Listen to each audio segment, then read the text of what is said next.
So Andrzej Fonfara drops and stops Julio Cesar Chavez Jr.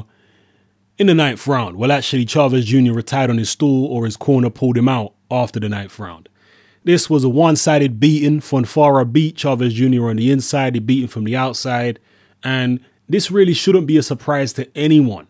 Chavez Jr. has always been a name. He's never been a talent. The only reason why he managed to get a few decent wins at middleweight is because of the size of the guy. I mean, he's coming in the ring fighting 160 pounders, at damn near cruiserweight.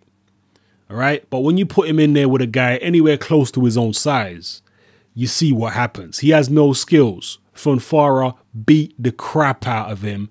And as I say, nobody should be surprised. This is a guy who, realistically got beat by Brian Vera, people. This is a guy who realistically got beat by Carlos Molina, a guy who's really a small light middleweight. All right. This guy's never had the skill. He's always been useless.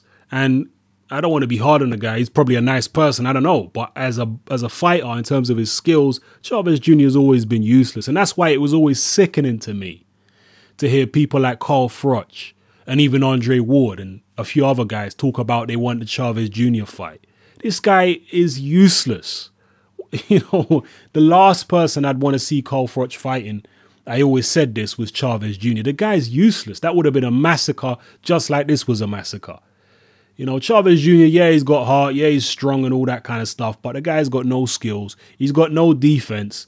And Fonfara, who's a good, solid pro, picked him apart, dropped him heavily in the 9th round. Chavez Jr. was seriously hurt.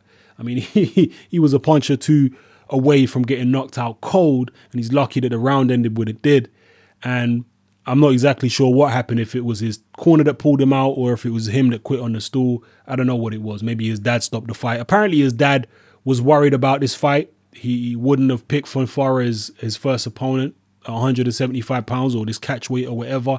And you can see why. I mean, pretty much anybody in the top 10 at light heavyweight, most of them anyway, would beat Chavez Jr. So yeah, I don't think it really matters who you pick out the top 10. Chavez Jr. gonna lose a light heavyweight. The guys just don't have the skills.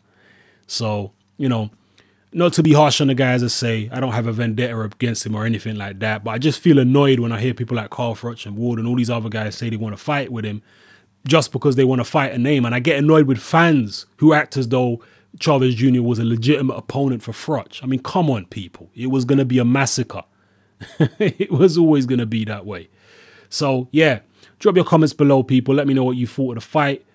Chavez Jr. says he wants a rematch. Please, please, please, please, please. Fonfara wants a rematch with Stevenson. That is much more realistic now, particularly since Sergey Kovalev has pulled out of the purse bid for a fight with Adonis Stevenson. So yeah, we might see Fonfara against Stevenson, the rematch, and it might be an interesting one. So drop your comments below, people. Let me know how you felt about this fight and where you see both these fighters' careers going forward from here. It's your boy Hatman. I'm out.